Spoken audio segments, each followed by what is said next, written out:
Storage container process. Opening the container.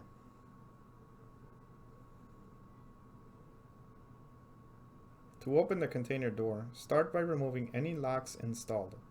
Turn the padlock hasp counterclockwise on both handles. Start with the swing door on the right. Lift both handles and turn them out. Once the top and bottom keepers separate, the swing door can be pulled out to open. If there's wind, it is a good idea to put a heavy item in front of the open door to prevent it from swinging. The door on the right must be opened first because it overlaps the door on the left.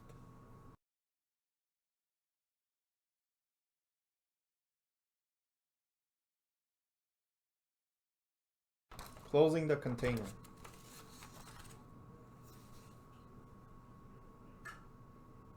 To close a container door, start by removing items that may be in front of the door to keep it from swinging.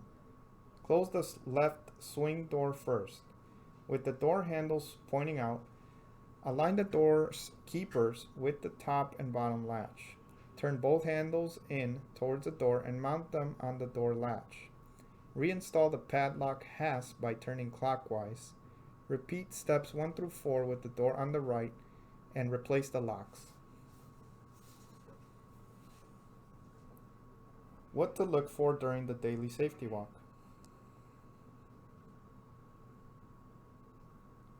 Storage containers should be inspected during the daily safety walk for interior damage.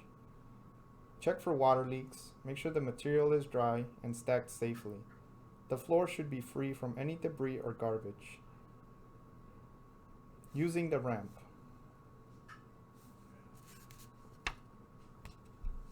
The ramps can be used to drive a forklift or pallet jack inside the container. The ramp is very heavy, and the ramp must be put at the cargo end of the container with both doors open.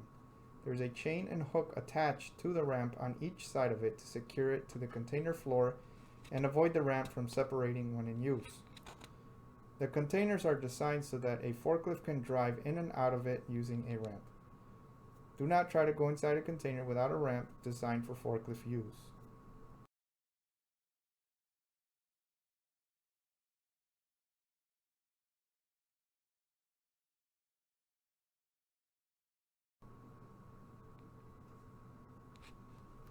What not to put inside.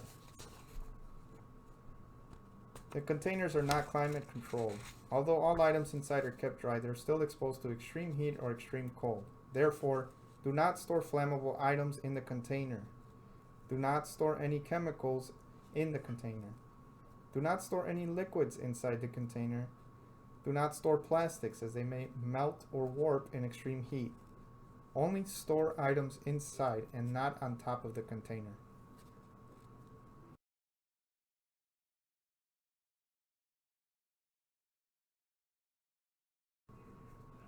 What should go inside?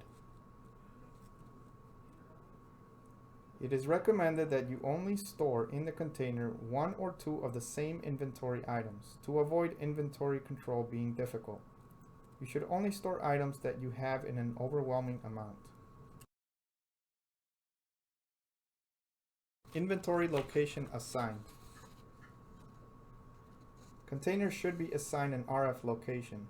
Anything stored inside a container should be located to that location as a floating location. Safety and security. Make sure your container is in a safe and secure location. If your container is in the parking lot, make sure you have a camera facing the door end.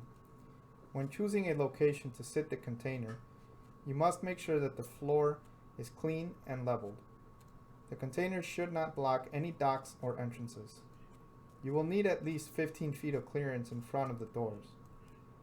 Side opening containers should only be open one side at a time to avoid any potential tilting.